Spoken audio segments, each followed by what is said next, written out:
The morning Liam Pierce found his cattle lying twisted and foaming in the north pasture, he knew his life had just been torn apart by human malice. He stood there in the pre-dawn light of September 1882, his boots planted in the Texas dirt outside Abilene, watching 20 head of his best breeding stock convulse and bellow in agony. The smell hit him like a physical blow, acrid and wrong, the kind of stench that meant poison had done its ugly work. His hands clenched into fists at his sides as rage and helplessness warred inside his chest. 5 years of back-breaking work, every dollar he had saved from his days riding trail herds north, every dream he had built for himself, all of it lay dying in front of him while the sun climbed indifferently over the horizon. He heard the sound of hooves behind him and spun around, his hand instinctively dropping toward his hip before he recognized Doc Grantham riding hard across the prairie with his black bag bouncing against his saddle. But it was the woman riding beside him who made Liam's breath catch despite his panic. Fiona Dalton sat her mare like she had been born in the saddle, her auburn hair braided down her back, her green eyes already scanning the scene with an intensity that spoke of quick intelligence. She was Doc Grantham's niece, newly arrived from St. Louis 3 months back, and Liam had seen her exactly twice in town, both times from a distance that had felt safer than getting close to a woman who made his pulse race just by existing. "Pierce, what happened here?" Doc Grantham called out as he dismounted, already pulling supplies from his bag. He was a weathered man in his 60s with steady hands and a reputation for treating animals as skillfully as he treated people. "Poison," Liam said through gritted teeth. "Had to be. They were fine last night when I checked them. This morning I found them like this." Fiona swung down from her saddle with practiced ease, her split riding skirt dusty from the hard ride. "How many are affected?" Her voice was calm, steady, the kind of voice that cut through panic and made a man think instead of just react. 20 that I can see." Liam forced himself to breathe, to think. Maybe more scattered across the range. These were bunched near the creek. "The creek?" Doc Grantham said sharply. "Show me." They ran together across the pasture, Fiona keeping pace with both men despite her skirts. The creek that cut through Liam's property ran clear and cold from springs further north, but when they reached the bank where his cattle had obviously been drinking, the smell hit them again. Dr. Grantham knelt down, touched a finger to the water near the edge, brought it to his nose. "Arsenic," he said flatly. "Mixed with something else? Lye, maybe. Somebody dumped enough poison upstream to kill everything that drank here." He looked up at Liam with sympathy in his weathered eyes. This was deliberate. "Hackett?" Liam spat the name like a curse. "Vernon Hackett. He swore he would ruin me after I bought this land out from under him at auction." Fiona was already moving, her eyes tracking the creek upstream where it formed the boundary between Liam's property and the neighboring Hackett spread. If it was dumped upstream, the concentration would be highest at the source and disperse as it flows. The cattle that drank further down might have gotten a lower dose. "She's right," Doc Grantham said, looking at his niece with obvious pride. "Fiona's been studying with me since she arrived. Got a sharp mind for medicine and chemistry both. If any of your herd can be saved, we need to find them fast and start treatment." Liam stared at this woman who had ridden out at dawn to help a man she barely knew, who was already thinking 3 steps ahead while his own mind was still stuck on rage and grief. "You would help me? This will take days, maybe weeks. It's going to be ugly work." Fiona met his eyes directly, and he saw steel beneath the beauty. "Those animals are suffering. I did not come all the way from Missouri to sit in parlors drinking tea while I could be doing something useful. Now are we going to stand here talking, or are we going to save what can be saved?" Something shifted in Liam's chest. Some locked door he had not even known was there. He nodded once sharply. "My horse is saddled. Let's ride." They split up to cover more ground, Doc Grantham riding south toward the lower pastures, Fiona and Liam heading north and west to search the rangeland. As they rode, Liam found himself acutely aware of the woman beside him. The way she scanned the landscape with intelligent eyes, the confidence in how she handled her mare. The sun climbed higher, turning the September day warm, and sweat dampened his shirt as they pushed their horses hard across the prairie. "There," Fiona called out, pointing toward a cluster of cattle near a stand of mesquite. They looked distressed but still standing. She was right. A dozen head were milling nervously, lowing in distress but not down. As they approached, Liam could see the signs of poisoning, the excessive salivation, the unsteady gaits, but these animals had clearly gotten less of the toxin. "We need to get them away from the creek immediately," Fiona said, already turning her horse to start pushing them south. "And we need to flush their systems. Do you have molasses, activated charcoal?" "I have molasses in the barn," Liam said, impressed despite everything. "No charcoal. Burnt wood will do in a pinch. We need to make a slurry, get it down their throats, absorb as much of the poison as we can." She was all business now, her hands moving efficiently as she helped him start herding the sick cattle. "Your uncle taught you all this?" "He taught me the medicine. I taught myself the chemistry from his books." She glanced at him as they rode. "My father thought education for women was frivolous, but Uncle Marcus believed different. When he offered me a place here, I left St. Louis and did not look back." There was a story there, Liam thought. Layers of pain beneath the practical words. But there was no time to explore it now. They drove the cattle hard toward the ranch buildings, and by the time they arrived, Doc Grantham was already there with another 8 head he had found scattered across the southern range. What followed were 3 of the longest days of Liam's life.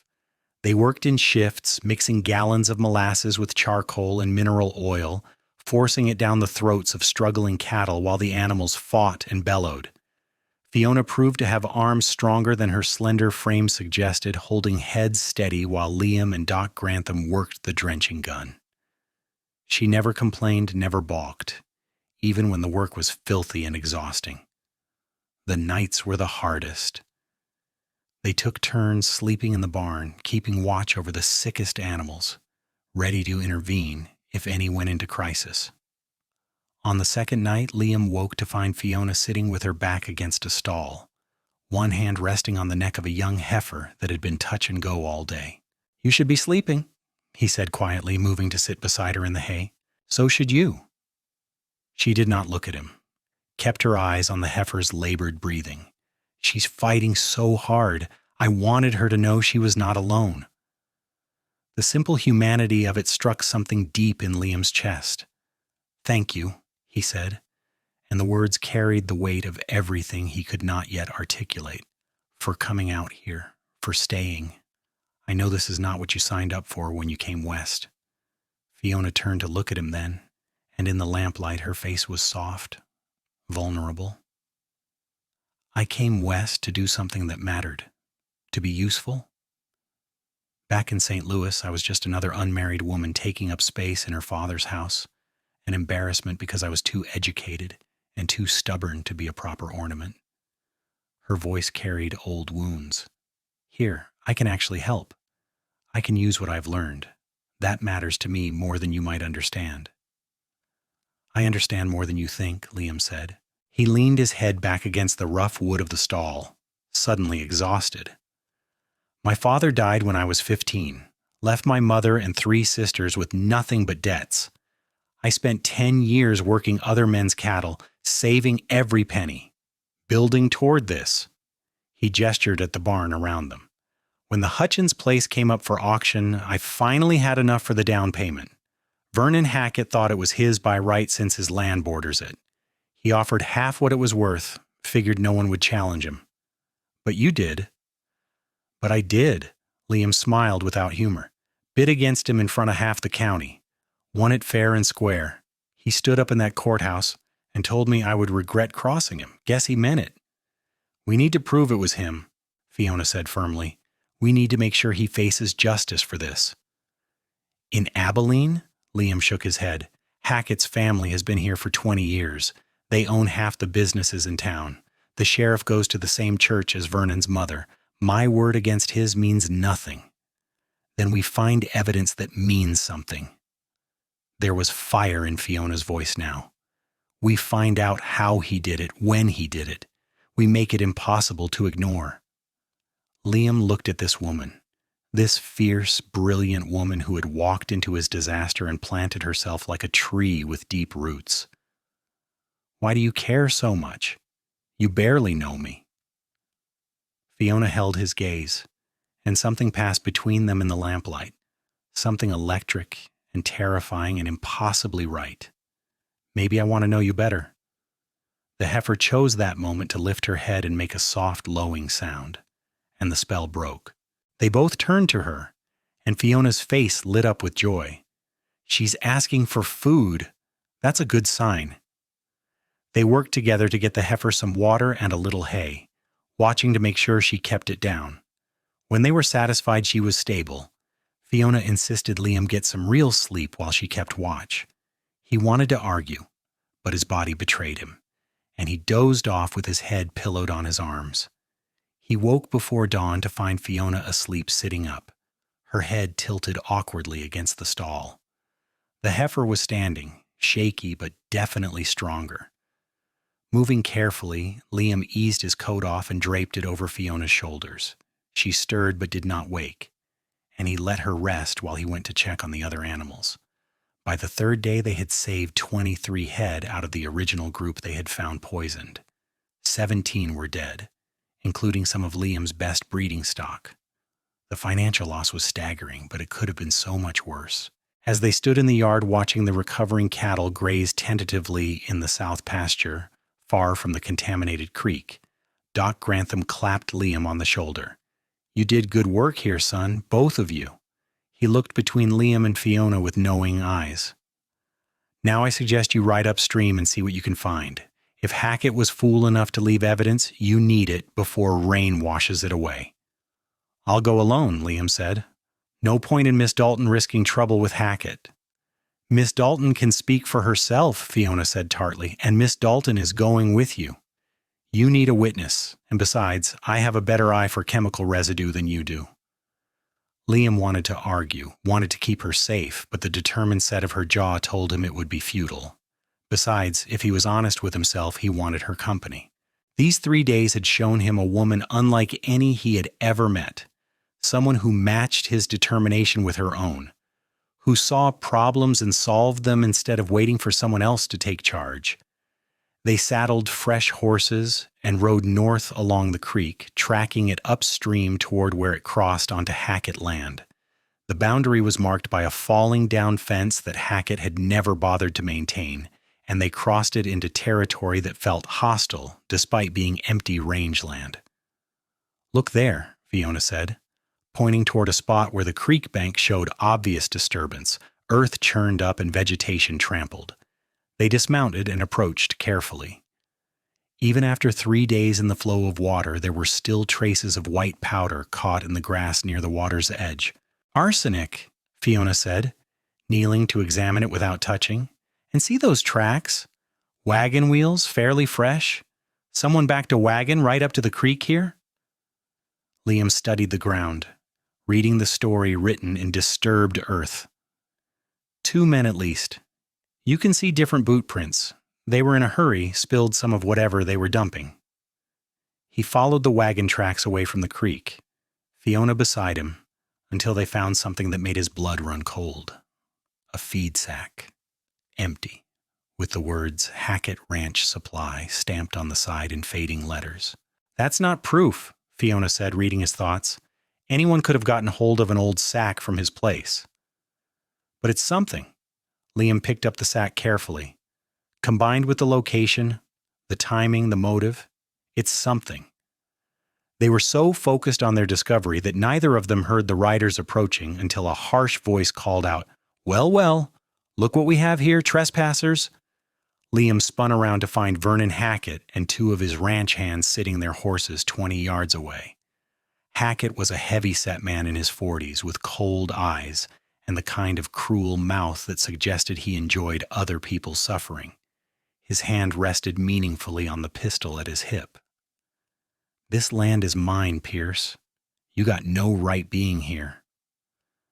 I have every right to track down who poisoned my herd, Liam said, keeping his voice level despite the rage simmering in his gut. He positioned himself slightly in front of Fiona, a movement that did not go unnoticed. Poisoned? Hackett's smile was ugly. That's a serious accusation. You got any proof of that? I have dead cattle and arsenic in the creek that runs from your land to mine, Liam said. That's proof enough to bring to the sheriff. Sheriff Morrison is a reasonable man. He knows that all kinds of things can end up in creek water. Mining runoff, natural deposits, careless neighbors who don't watch what their own hands are doing. Hackett's eyes flicked to Fiona, and his smile widened unpleasantly. This the Dalton girl? Doc's niece from back east? Pretty thing. You ought to be careful, miss. The company you keep out here can damage a lady's reputation. Fiona stepped out from behind Liam, her chin up. My reputation is my own concern, Mr. Hackett, as is my choice of company. What concerns me more is the evidence of deliberate poisoning on your property and your threats toward Mr. Pierce. Threats? Hackett laughed, and his men joined in. I have not made any threats. Miss, just friendly advice between neighbors. But since you mention it, I'll give Pierce here some more advice. This land has been hard on newcomers. Accidents happen, cattle get sick, barns catch fire, people get hurt. A man without deep roots in this county might find himself in over his head real quick. He leaned forward in his saddle, his voice dropping to something darker. Might be better for everyone if such a man cut his losses and moved on. I'm not going anywhere, Liam said. His hand had drifted toward his own gun, and he saw Hackett notice it. The tension in the air turned sharp, dangerous.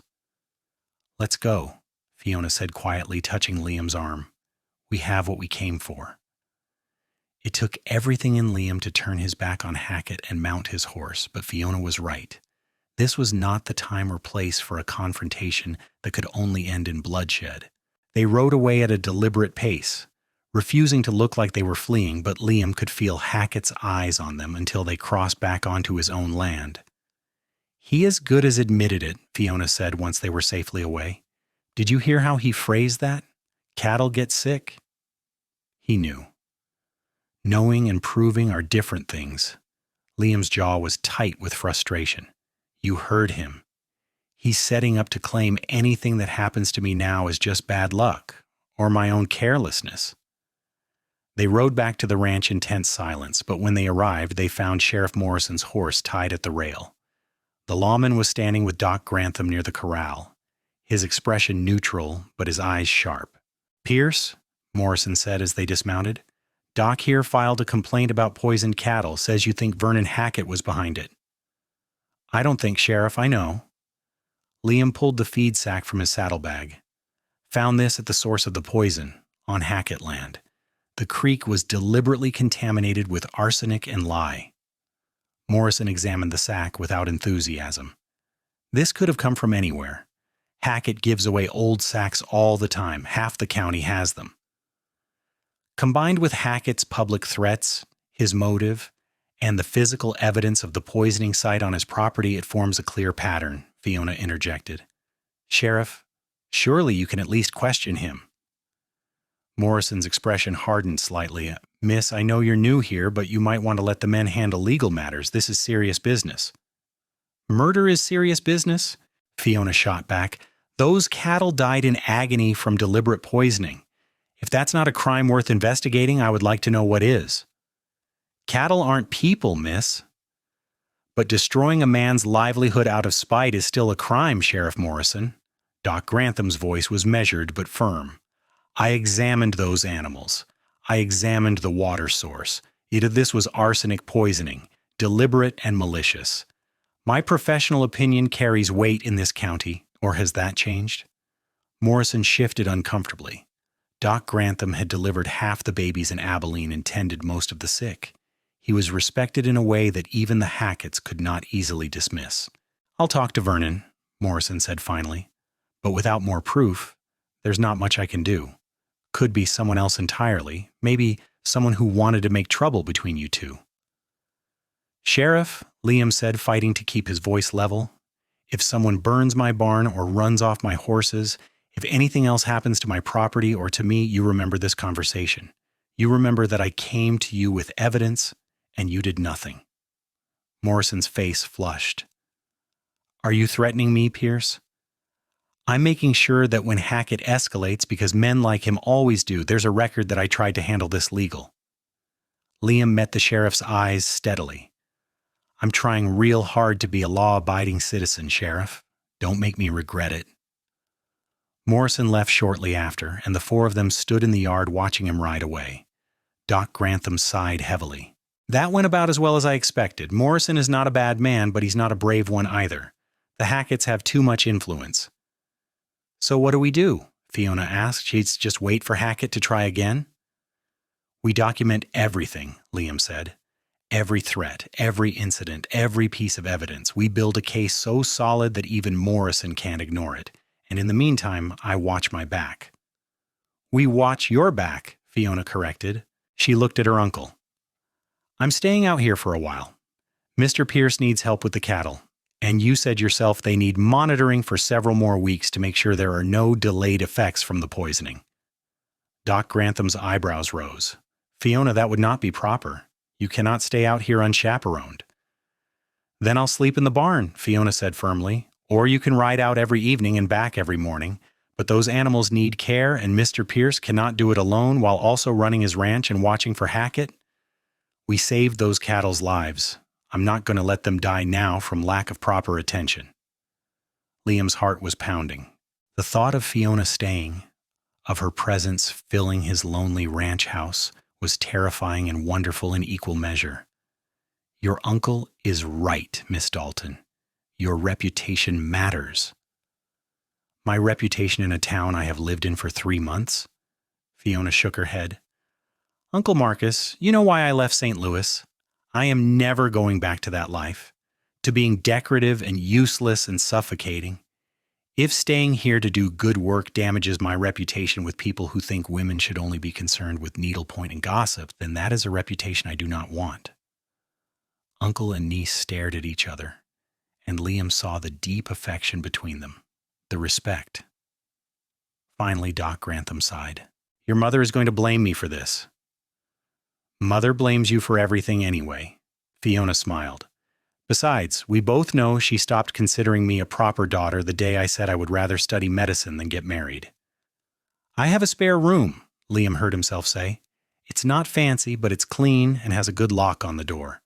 Miss Dalton can have complete privacy, and I give you my word she'll be treated with nothing but respect." Doc Grantham studied him for a long moment. "I believe you, son, and truth be told, Fiona's right about the cattle needing monitoring. Some poisons have delayed effects, and arsenic is tricky." He turned to his niece. 1 week. If there's going to be gossip, we might as well make sure it's for a good reason, but I'll be checking in every day, and if I hear even a whisper of impropriety, you're coming back to town." After Doc Grantham left, an awkward silence fell between Liam and Fiona. The sun was setting, painting the Texas sky in shades of orange and purple, and suddenly they were alone together in a way they had not been during the crisis of the poisoning. "I should show you the room," Liam said, grabbing her saddlebags. "It's not much. Was planning to use it for storage, but I cleaned it out last month." The house was small but sturdy, built from good timber with a stone fireplace dominating the main room. The spare bedroom was indeed tiny, barely big enough for a narrow bed and a chest, but it had a window that looked out over the prairie and, as promised, a solid door with a lock. "It's perfect," Fiona said, setting her bags down. "Thank you, Mr. Pierce." "Liam," he said, "if you're staying here, working side by side, I think we can dispense with formalities, unless you prefer otherwise." "Fiona," she said, and smiled, "and I prefer otherwise. I've had enough of stuffiness to last a lifetime." They made dinner together, a simple meal of beans and cornbread, but the domesticity of it felt strange and right. Liam found himself hyper-aware of every movement, the brush of her sleeve when she reached past him for a plate, the sound of her humming softly as she worked. When they sat down to eat, the conversation flowed easier than he expected. "Tell me about St. Louis," he said. "What made you leave?" Fiona was quiet for a moment, pushing beans around her plate. "My father is a banker. Very successful, Very concerned with appearances, he had plans for me, specifically that I would marry one of his business associates, a man twice my age who saw me as another acquisition. Her voice was steady, but her eyes were distant. When I refused, things became difficult. My mother sided with him, of course. They could not understand why I would throw away security and status just because I found the man repulsive and wanted to do something with my life besides host dinner parties. That took courage, Liam said. Walking away from security. Or stupidity. She smiled ruefully. Some days I'm not sure which, but Uncle Marcus has been wonderful. He actually listens to me, treats my opinions as if they matter. He's been teaching me everything he knows. Her expression brightened with passion. Medicine is fascinating, Liam. The human body, the way diseases work, the chemistry of treatments. There's so much we don't know yet, so much to discover. But most medical schools won't accept women, and most doctors won't train them. Uncle Marcus is different. He's lucky to have you, Liam said. I've never seen anyone work with animals the way you do. You have a gift.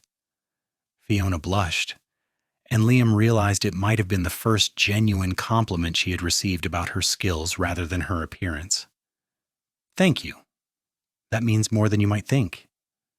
They talked long into the evening, sharing stories of their pasts, their hopes for the future. Liam found himself opening up in ways he rarely did, telling her about his father's death, the responsibility of caring for his mother and sisters, the dream of having land of his own. They're back in Kansas now, he explained. My sisters are all married, and my mother lives with the youngest. I send money when I can, but this ranch, building something here, this is my chance to be more than just someone who works other people's land. That's why Hackett's attack was so personal, Fiona said quietly. He's not just threatening your cattle. He's threatening your whole future. He doesn't get to win, Liam said fiercely. I've worked too hard, come too far. Whatever he throws at me, I'll survive it. We'll survive it, Fiona corrected. You're not alone in this anymore. The words settled between them, heavy with meaning that neither was quite ready to examine. Finally, Fiona stood and excused herself for the night, and Liam listened to her door close and the lock slide home.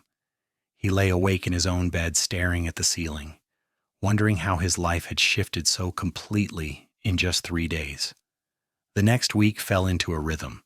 They rose before dawn to tend the recovering cattle, monitoring their feed and water intake, watching for any signs of relapse. Fiona proved herself an invaluable partner, quick to spot problems and efficient in solving them.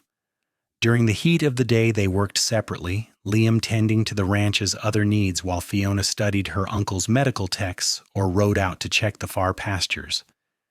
Evenings were Liam's favorite time. They would cook together, eat dinner while trading stories, sometimes sit on the porch and watch the stars come out over the prairie. Fiona told him about the books she had read, the places she dreamed of seeing, the medical advances she had learned about from Eastern journals. Liam shared his knowledge of the land, teaching her to read weather signs and track animals, showing her the subtle beauty of the Texas plains. On the 5th day, Doc Grantham rode out with news. Sheriff Morrison talked to Hackett, or tried to. Vernon denied everything, acted offended that anyone would even suggest such a thing.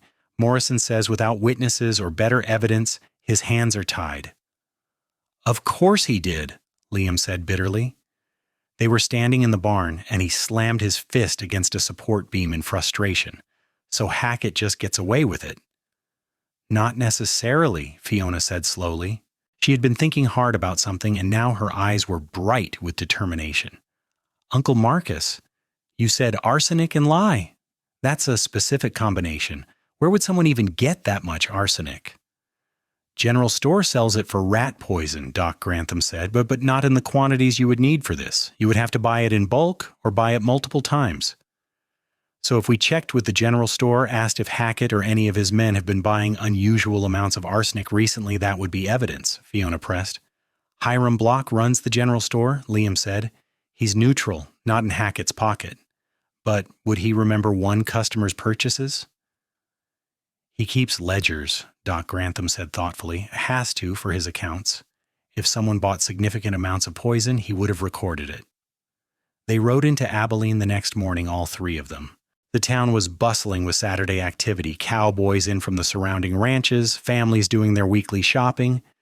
Liam saw the looks they drew, saw people whispering behind their hands. News of the poisoning had spread, and with it apparently news that Doc Grantham's niece was staying out at the Pierce Ranch. Hiram Block was a thin, precise man with spectacles and ink-stained fingers. He listened to their request with growing concern. "That's a serious accusation you're making," he said. "But if there's wrongdoing, I want no part of hiding it." He pulled down his ledger from the past 2 months and began paging through it. "Here, 3 weeks ago. Ben Sullivan, he's one of Hackett's hands, bought 5 pounds of arsenic, said they had a bad rat problem in the feed barn." 5 pounds, Doc Grantham said. "That's excessive for rats." "I thought so too, but he paid cash and I had it in stock." Hiram frowned. Then, a week later, Sullivan came back, bought another 5 pounds, said the first batch hadn't been enough. I almost didn't sell it to him, but he got aggressive, said I was accusing him of something. "Did he say what?" Liam asked, his heart racing. "No, just got angry and defensive. Made me nervous enough that I noted it in the margin here." Hiram pointed to a small notation. 10 pounds of arsenic in 2 weeks, all going to the Hackett Ranch. That's enough to kill a lot more than rats. "Would you be willing to testify to this?" Doc Grantham asked. "To swear to what you've told us?" Hiram hesitated, and Liam saw the fear in his eyes. Going against the Hacketts was not something people in Abilene did lightly, but then the store owner's jaw set.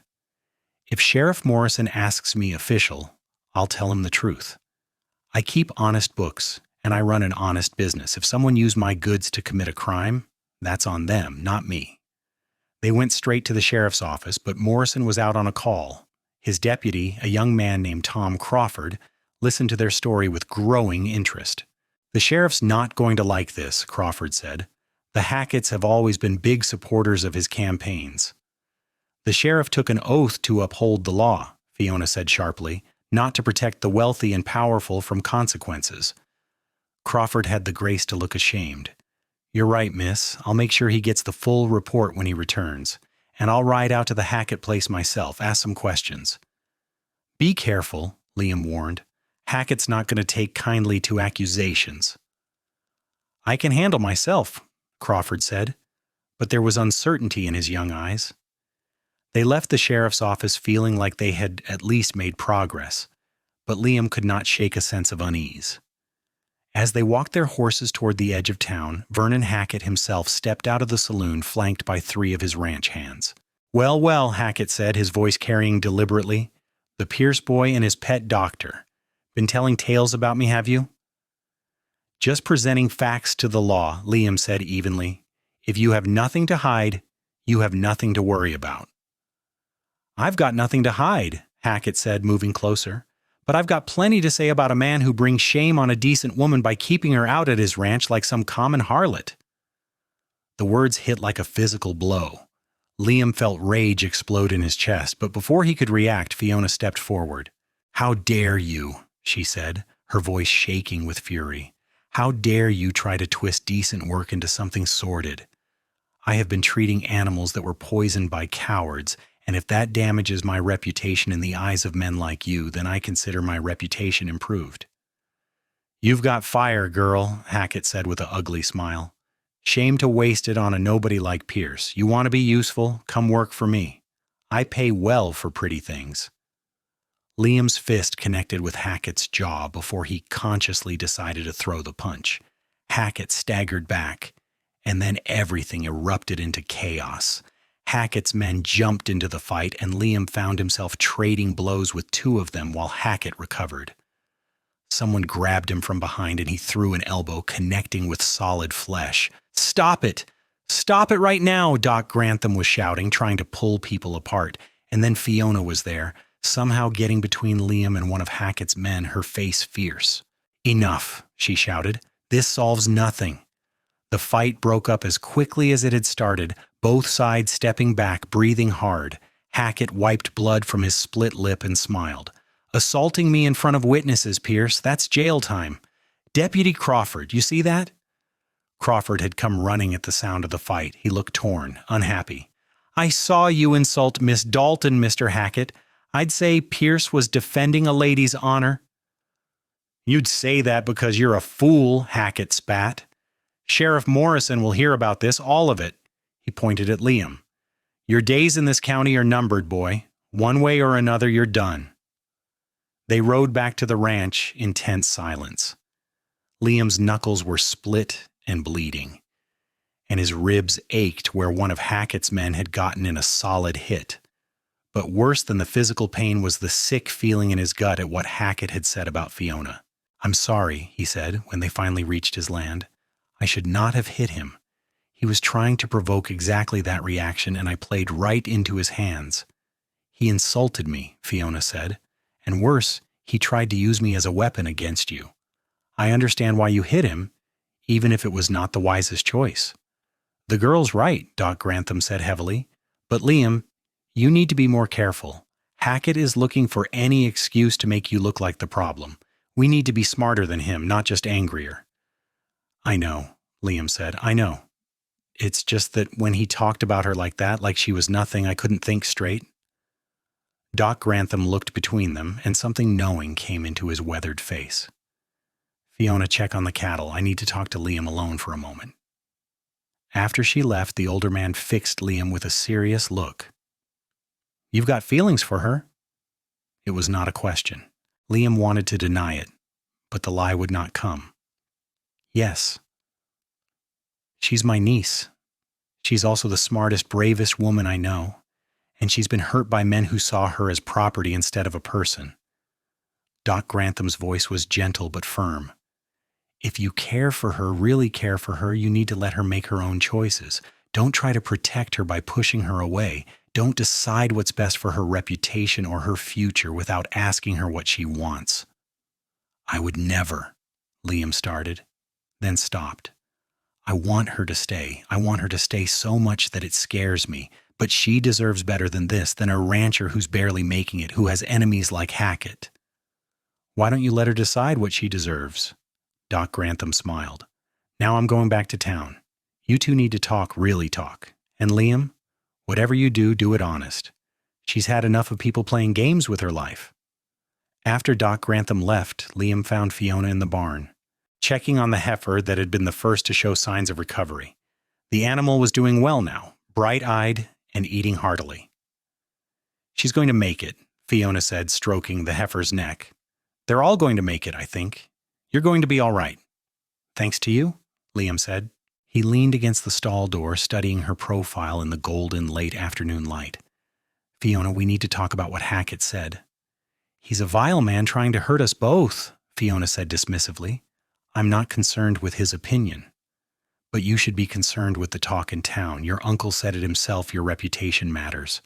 You staying here, it's causing gossip." Fiona turned to face him fully, and there was fire in her green eyes. "Do you want me to leave?" "No," Liam said immediately. "God, no, but I want you to have choices. I don't want you trapped here because of some misguided sense of obligation or stubbornness." "You think I'm staying out of obligation?" Fiona laughed, but there was an edge to it. "Liam, I'm staying because I want to be here. Because for the first time in my life, I feel like I'm doing something important with someone who sees me as an equal. Because when I'm with you, I don't have to pretend to be smaller or quieter or less than I am." "Fiona," he said, and heard his voice go rough with emotion. "Let me finish." She moved closer, and his heart started hammering. "I know this is fast. I know we barely know each other, but these past days, working beside you, talking with you, I've felt more alive than I have in years, and I think you feel it too." "I do," Liam admitted. "I feel it so much that it terrifies me. You walked into my life during a crisis and somehow you fit here, like you were always meant to be part of this place, but Fiona, I can't offer you much. This ranch is struggling even without Hackett sabotaging me. I'm not a man of means or status." "I don't want means or status," Fiona said fiercely. "I had that waiting for me in St. Louis and I ran from it. I want a partnership. I want someone who respects my mind and my abilities. I want to build something real." She reached out, took his hand. I want to build it with you if you'll have me. Liam stared at their joined hands, at this miraculous woman who saw his struggling ranch and his uncertain future and chose it anyway. Chose him. The tightness in his chest broke open into something warm and terrifying. I'm falling in love with you, he said quietly. I think I started falling the moment you rode up beside Doc Grantham with that fierce look in your eyes. And it scares the hell out of me because I don't know how to keep you safe from Hackett, from the town's judgment, from all the ways this could go wrong. Then we'll figure it out together, Fiona said, because I'm falling in love with you too, and I'm not going to let fear or gossip or Vernon Hackett dictate my life. Not anymore. She rose on her toes and kissed him, a soft, tentative touch that sent electricity racing through his entire body. Liam froze for a heartbeat, stunned, and then he was kissing her back, his arms coming around her waist, pulling her close. She tasted like sunshine and hope, and when they finally broke apart, both breathing hard, Liam felt like the world had shifted on its axis. We're going to face trouble for this, he said, resting his forehead against hers. Then we'll face it together, Fiona replied. Partners? Partners, Liam agreed and kissed her again. The next 2 weeks were among the happiest of Liam's life, despite the shadow that Hackett cast over everything. The cattle continued to improve, and Liam found himself making plans not just for survival, but for growth. With Fiona's help, he started mapping out better grazing rotation, thinking about which breeding stock to replace first, dreaming of expanding his operation. They worked side by side during the day and spent evenings planning their future. It was understood between them now that this was not temporary, that what they were building went beyond partnership into something deeper. Liam had never courted a woman before, had never had time or opportunity, but with Fiona it felt natural. They held hands while walking the property line. They stole kisses in the barn. They talked about everything and nothing, learning each other's minds and hearts. Doc Grantham gave them his blessing, though he warned them that the town would not be so understanding. He was right. When Liam and Fiona went into Abilene together, openly courting now, the stares and whispers followed them everywhere. Some people were kind, offering congratulations or at least polite nods. But others made their disapproval clear, particularly the church ladies who had decided that Fiona's staying at the ranch was scandalous, regardless of the circumstances. The worst moment came when they encountered Margaret Hackett, Vernon's mother, outside the dry goods store. She was a pinched, bitter woman who had raised her son to believe he was entitled to whatever he wanted. "Shameless," she said loudly, looking straight at Fiona. "A decent woman would care about her reputation, but I suppose Eastern girls have lower standards." "My standards are just fine, Mrs. Hackett," Fiona replied coolly. "High enough that I don't associate with families who poison their neighbors' livestock." Margaret's face went purple with rage. "How dare you? My son is a respected member of this community. Your accusations are nothing but lies told by a man who doesn't belong here, and the harlot who warms his bed." Liam stepped forward, putting himself between the older woman and Fiona. "You need to apologize, Mrs. Hackett. Right now." "I will do no such thing." Margaret drew herself up with self-righteous fury. "My son warned me that you two would try to destroy our family's good name with your lies, but the truth will come out. Mark my words, Pierce. Justice will be served." She swept away, leaving Liam and Fiona standing in the street. Liam was shaking with anger, but Fiona squeezed his hand. "She's just a bitter old woman protecting her terrible son," Fiona said. "Her opinion doesn't matter." "It does if it represents what the town thinks," Liam said. "Fiona, maybe we should cool things off for a bit. Give the gossip time to die down." "Absolutely not," Fiona said firmly. "I am not going to hide what I feel for you because some people have small minds and smaller hearts. We know the truth. The people who matter know the truth. Everyone else can think what they like." Her courage humbled him and strengthened him in equal measure. "How did I get so lucky?" You got poisoned by a hateful neighbor, and I helped you save what could be saved, Fiona said with a smile. Lucky is one word for it. They were laughing together when Deputy Crawford found them, his young face serious. Liam, Miss Dalton, I need you to come to the sheriff's office. There's been a development. Sheriff Morrison was behind his desk, looking older and more tired than Liam had ever seen him. Standing to one side was Ben Sullivan, Hackett's ranch hand who had bought the arsenic, and he looked scared. Tell them what you told me, Morrison said heavily. Sullivan would not meet their eyes. It was Mr. Hackett's idea. He said Pierce needed to be taught a lesson, needed to understand that this was Hackett land and always would be. He told me to buy the arsenic, mix it with lye, and dump it in the creek where it crosses onto Pierce's property. The words came out in a rush. I didn't want to do it. I told him it was wrong, but he said if I didn't do it, I could find work elsewhere. And jobs are hard to come by out here. Why are you coming forward now? Liam asked, trying to process this sudden reversal. Because Mr. Hackett told me last night that if the sheriff came asking, I was to say it was all my idea, that I did it to make trouble, and he knew nothing about it. Sullivan's voice shook. He was going to let me hang for what he ordered me to do. I've got a wife and a baby on the way. I can't go to jail for his crime. This is a sworn statement, Morrison said, holding up a piece of paper. Sullivan's willing to testify in court that Vernon Hackett ordered him to poison your cattle, Liam. I'm riding out to arrest Hackett this afternoon. Liam felt like the ground had shifted beneath him. After weeks of frustration and impotent rage, justice was finally within reach.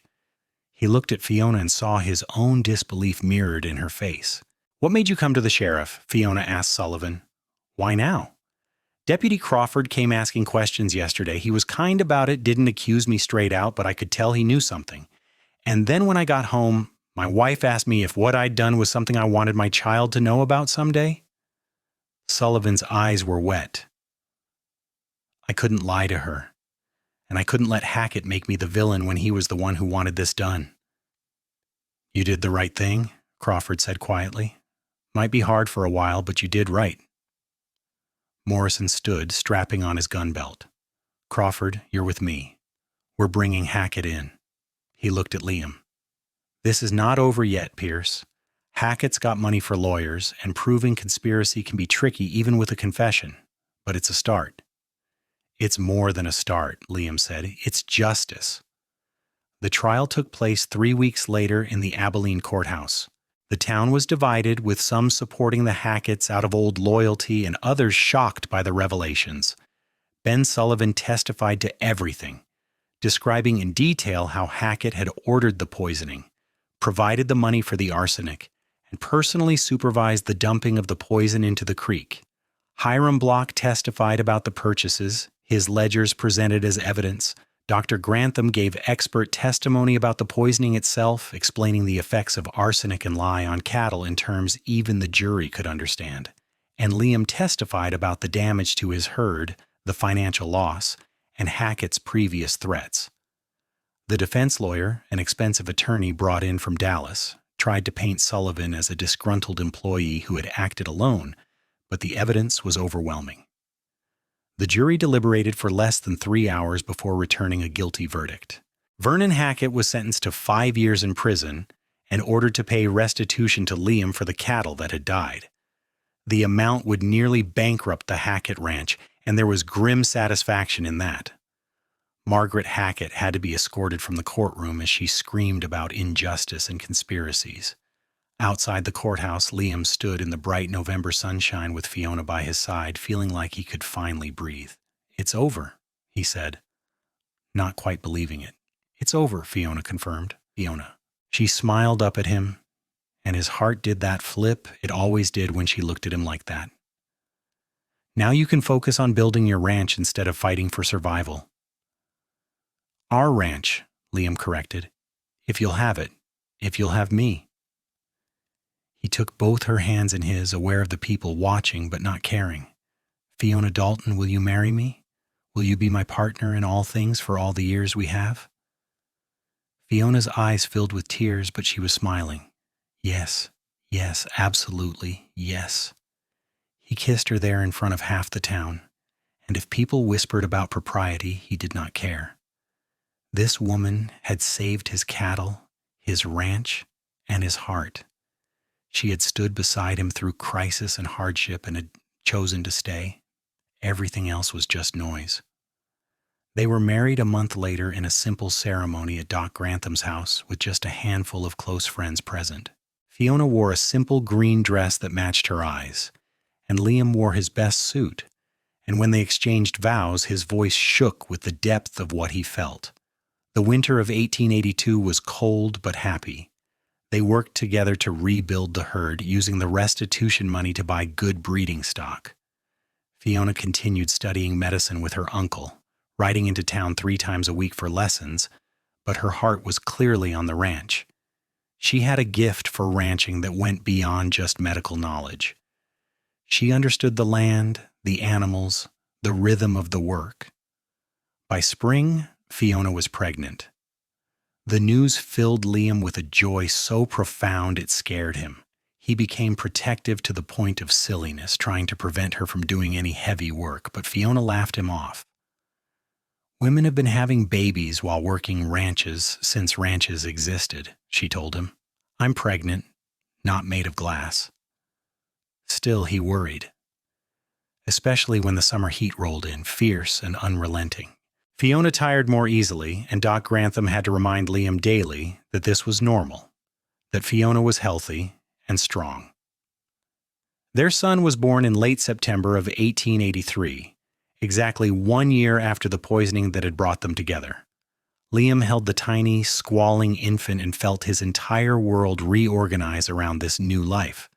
They named him Marcus after Doc Grantham, and the old doctor cried unashamedly when they told him. "He's perfect," Fiona said, exhausted but radiant as she held their son. "Absolutely perfect." "Like his mother," Liam said, kissing her forehead. "You're amazing, you know that?" "I do," Fiona said with a tired smile, "but it's nice to hear anyway." The years that followed were not always easy. Ranching never was.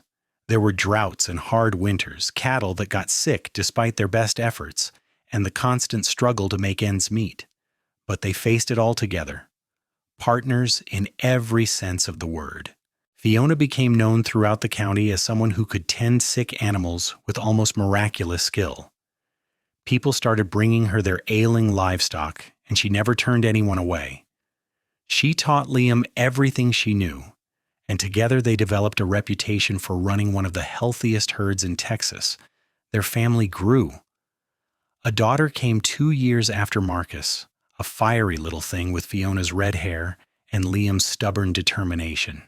They named her Sarah after Liam's mother, then another son, James, and finally another daughter, Elizabeth, who completed their family.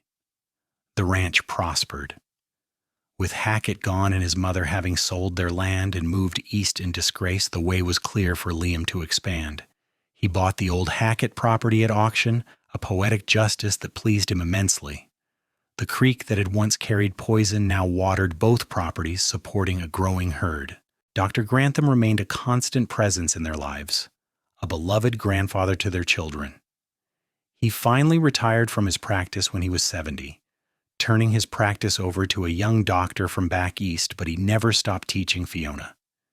She became as skilled as any veterinarian, though she could never practice officially. It did not matter. The work itself mattered, and the knowledge that she was using her gifts. On a warm evening in the autumn of 1895, Liam and Fiona sat on the porch of their expanded ranch house, watching the sun set over land that stretched as far as they could see in 3 directions. Their children were grown now, Marcus helping run the ranch, Sarah studying to be a teacher, James apprenticing with a lawyer in town, and Elizabeth still finishing school but already showing her mother's gift with animals. "Do you ever regret it?" Liam asked, taking Fiona's hand. "Leaving St. Louis, giving up that life?" Fiona laughed, the same bright, clear laugh that had captivated him 13 years ago. "Not for a single second. That wasn't a life, Liam. It was a gilded cage. This is life. This ranch, our children, the work we do, you and me. This is everything I ever wanted and more than I dared to dream. I love you, Liam said, words he never tired of saying.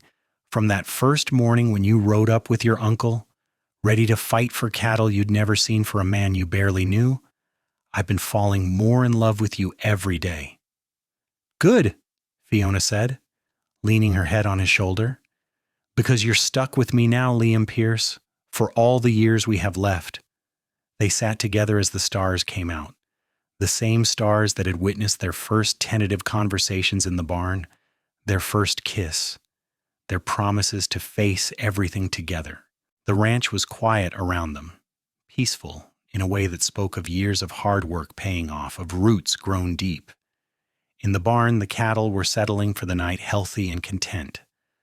The herd had grown from those 23 saved animals to over 300 head of prime Texas Longhorn and newer breeds that commanded top prices. Every one of them was a testament to the partnership between a cowboy who refused to give up and a woman who refused to be anything less than herself. Marcus came out onto the porch, a young man now at 22 with his father's height and his mother's sharp mind. Dad, those new calves are all doing well. Mom, I used that liniment recipe you taught me on the sorrel mare. Her leg is already looking better. Good work, son, Liam said with pride. Marcus had taken to ranching like he was born to it, but more than that, he had inherited his parents' sense of justice and compassion. He would run this ranch well when the time came. After Marcus went back inside, Fiona sighed contentedly. We built something good here, didn't we? We built something amazing, Liam corrected. And it started with poison and hate, but it grew into this, into love and family and a legacy our children can be proud of. Vernon Hackett tried to destroy you, Fiona mused, and instead he brought us together. I suppose we should thank him, in a twisted way. I'd rather not, Liam said dryly, but I understand what you mean. The worst moment of my life led to the best. Finding those cattle dying and then looking up to see you riding toward me, it changed everything. It did, Fiona agreed. She turned to face him, her eyes soft in the lamplight spilling from the house windows. Liam Pierce, you gave me a life worth living. You gave me partnership and respect and love. You gave me children I adore and work that matters. You gave me everything. You gave me more. Liam insisted. You saved my cattle and my ranch, but more than that, you saved me. You taught me that I didn't have to face the world alone, that there could be someone who stood beside me as an equal, who made every burden lighter and every joy brighter. They kissed, a gentle touch that still carried all the passion and promise of that first kiss in the barn years ago. Some things never changed. The way his heart raced when she smiled, the way she fit perfectly in his arms, the absolute certainty that they were meant to find each other. Inside they could hear their children laughing about something, the sound carrying through the open windows. It was a sound of home, of family, of the future they had built from the ashes of that terrible September morning. Come on, Fiona said, standing and pulling Liam to his feet. Let's go inside. I want to be with our family. Always, Liam said, keeping hold of her hand as they walked into the warm light of their home. The ranch continued to thrive long after that evening. Marcus eventually married a school teacher from town and took over the day-to-day operations, expanding the cattle operation and adding horses. Sarah became a teacher as she had dreamed, but she married a rancher and applied her education to improving farming methods throughout the county. James became a respected lawyer who fought for justice for small ranchers against larger interests, carrying on his parents' legacy in his own way. And Elizabeth became the veterinarian her mother could never officially be, studying in the East but returning to practice in Texas, breaking barriers and helping animals just as Fiona had done. Liam and Fiona lived to see their grandchildren, to watch their legacy spread across Texas. They never forgot that terrible morning when poison threatened to end everything, but they also never let it define them. What defined them was what they built after, the life they created together through hard work, love, and unwavering partnership.